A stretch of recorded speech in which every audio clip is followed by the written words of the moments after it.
does that look like? I mean, there have been walkouts in the past. Is that still a possibility? What does defiance look like? I mean, it will look different for every member. I think this go around.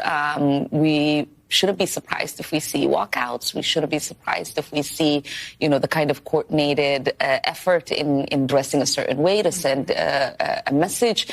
We shouldn't be surprised if we see people might even, verbally react to some of the lies that we know he is going to tell about the work that his administration is doing and the harm that it's causing the American people. Boy, oh boy, oh boy, oh boy, oh boy. Have I told you guys that the Democrat Party is desperate? Yes, they are desperate, especially going into President Trump's joint address, as he has one of the highest approval ratings that he's ever had, okay, despite the narrative from the mainstream liberal media.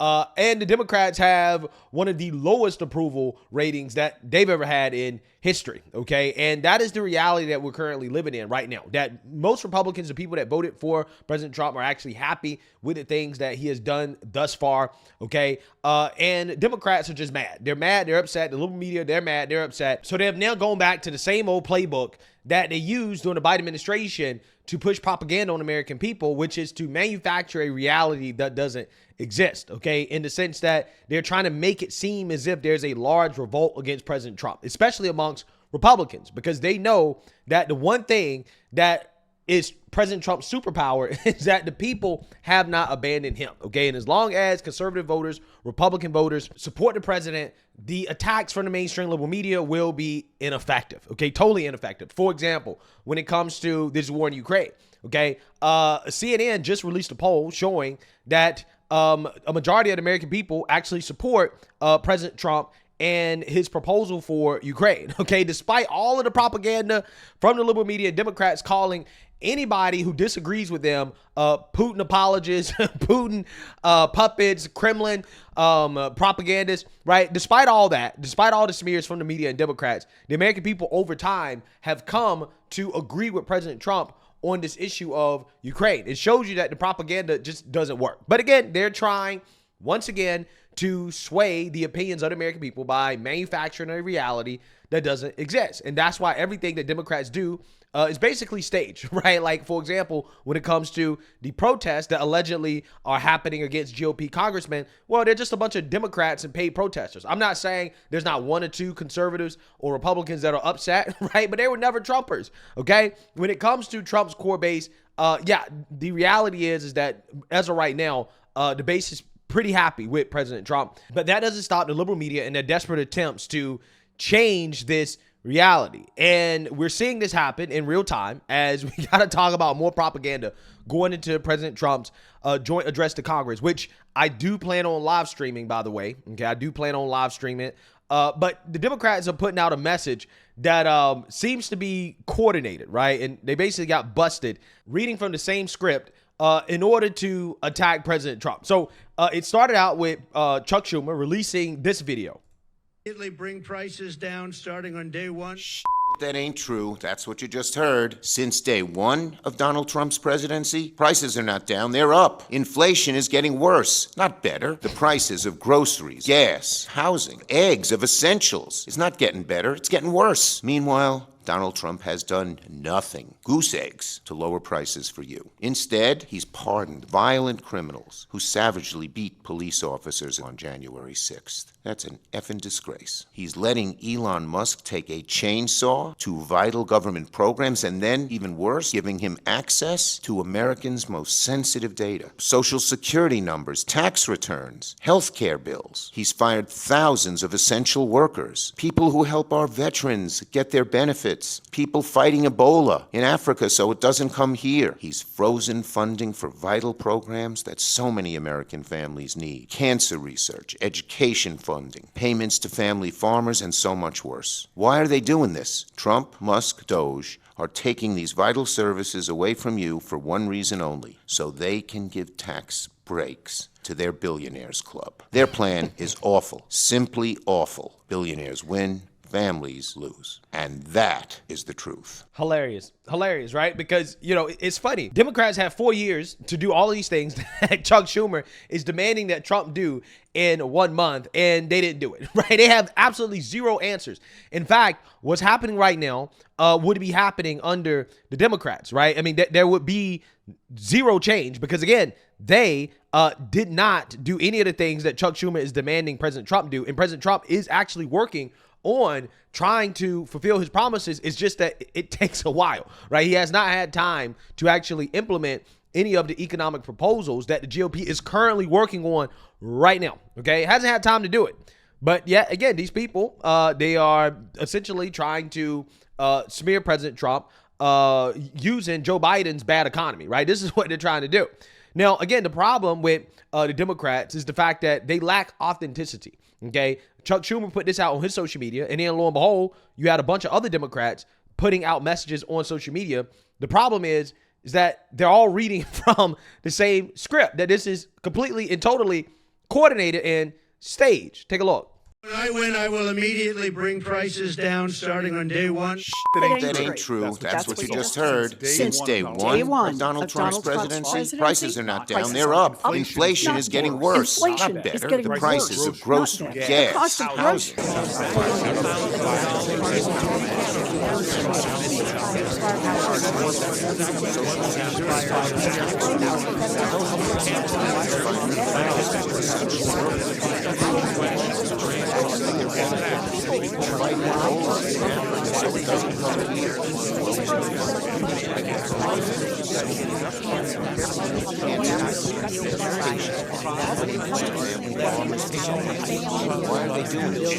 Yeah, so you seen that, you heard that. Okay, hilarious, desperate, and pathetic, all at the same time. That is the best way I can describe that, because let's be real. This is the same thing they tried during the Biden-Harris administration. Everything that Joe Biden did was staged. Okay, everything that Kamala Harris did was staged. You guys remember Kamala Harris on the campaign trail? She was staging phone calls, and also she was staging going to the store to buy chips. How you doing? Have you voted already? Give me a second. You did? Thank you.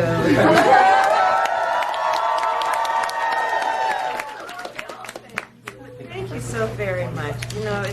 It's so important that everybody participates, and I thank you, because I'm sure you got a lot of other things you could be doing. Taking the time to vote really does make a difference. So thank you for that. And you enjoy your day, okay? Doritos.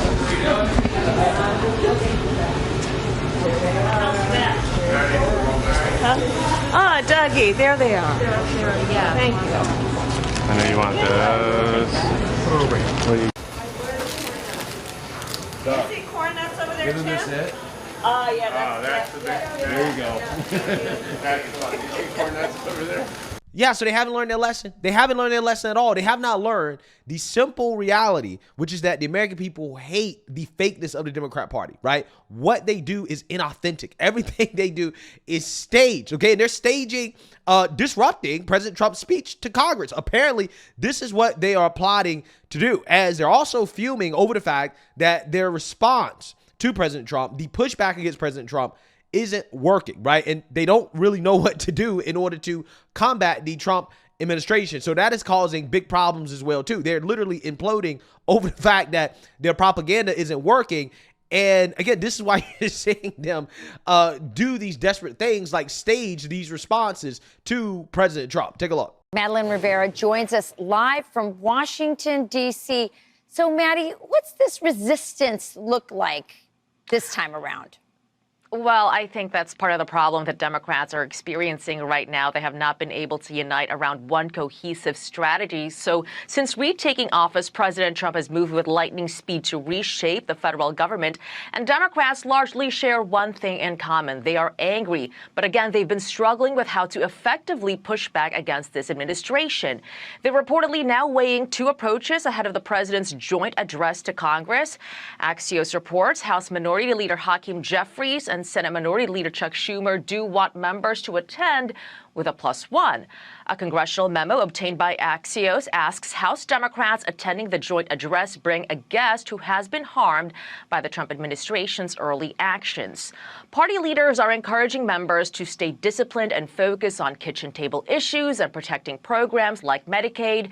They're hoping that approach resonates more with voters instead of simply interrupting the president's speech. But there are Democrats who believe not showing up at all sends a better message. Per Axios, Senators Bernie Sanders, Elizabeth Warren, Ed Markey, and Martin Heinrich are some of those who are considering not going.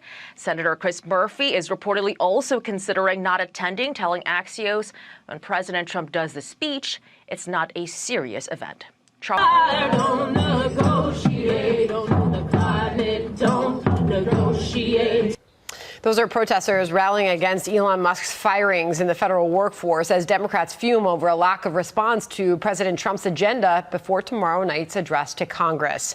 An Axios headline reads, "Fuming Democrats struggle with Trump's speech strategy." Well, some on the left argue it's best not to respond to every controversy coming out of the White House.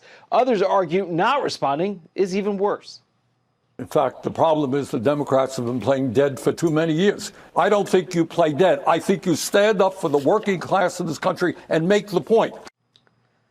Tomorrow night, Michigan's newest senator, Democrat Alyssa Slotkin, will deliver the Democratic rebuttal. Democratic leaders calling her a rising star after she won her seat in a state that the president carried last November. And one Democrat already generating buzz for 2028 is former vice presidential nominee Tim Walz.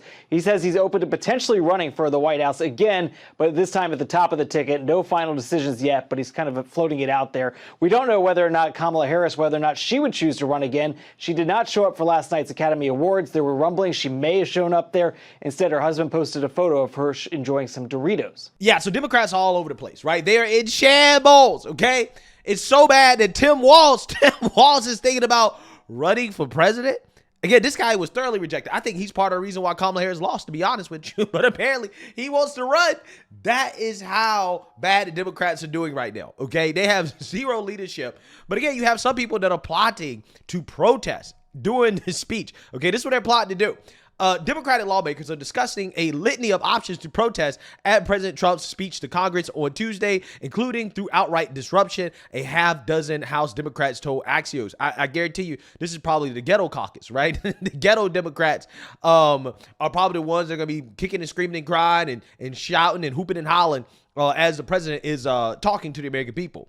Some of these tactics go beyond their leader's recommendation that members bring guests hurt by Trump and Doge. This sets up a potential clash between party traditionalists and its more combative anti-Trump wing.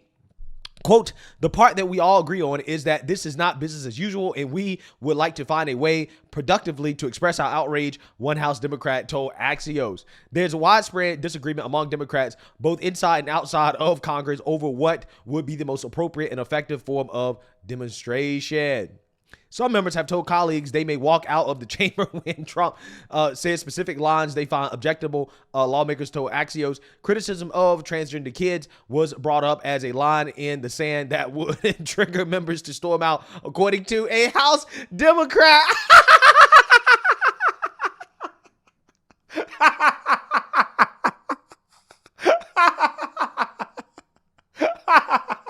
Yo, this is hilarious.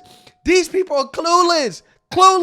They're saying, okay, they don't know how they're going to disrupt or respond to President Trump's speech, right? They just can't have their response, okay? Whoever's doing their response, to just do the response and be done with it. No, they can't be civil about it, okay? They want to protest, and now they're staging a walkout. If Trump says something bad about transgender kids, something they don't like, they're going to walk out. They're planning a walkout. Wow. Again, showing the American people, hey, we stand against you. That's the only thing the Democrats are doing at this point. They're telling the American people that they stand against the issues. Okay, they stand against the agenda that they voted for. That's what Democrats are doing. So, hey, at the end of the day, I welcome the Democrats to do what they're going to do. I personally think it doesn't matter. I think they only can hurt themselves by once again showing the American people that they are the party of chaos and destruction. and they're just obstructionists, right? They're obstructing the agenda that they voted for. I think what's more important is President Trump being able to hammer home the fact that this economy, the current state of the economy, is Joe Biden's economy, okay? He is fixing what Joe Biden broke, and that he is currently doing that, okay, and highlighting the things that he's doing in order to do it. The plan moving forward into the future in order to help people out economically is what President Trump needs to be focused on. He also needs to focus on the wins as well, too, okay, like, for example, him securing the border, okay, border crossings are down significantly, the mass deportations are happening, okay, and he needs to focus on the fact that, hey, the things that I could do on day one, I did those things, right? I fulfilled my promises, but other things are going to take a little bit longer, okay? And I think as long as he focuses on that, okay, and lets the American people know that, hey, we're still dealing with Joe Biden's economy. This is Joe Biden's inflation, and I am fixing it. I am working on it. This is a priority for my administration.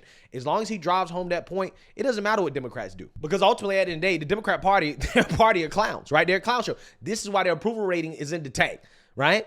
President Trump's approval rating is way higher than the Democrat Party. The Democrats, again, they don't have the cards, right? As President Trump likes to say, they don't have the cards. And again, this is why you're seeing the desperation. This is why you see them imploding over what they're going to do, right? How they're going to respond to the president, because they don't have anything, right? They have nothing at all, okay? The only thing they have that is consistent among the party is woke ideology and Trump derangement. And as long as that's what they have, they don't have anything at all, and they're going to struggle. So let me know what you guys think. Make sure you like, comment, and subscribe. Most importantly, share a Black conservative perspective. Peace.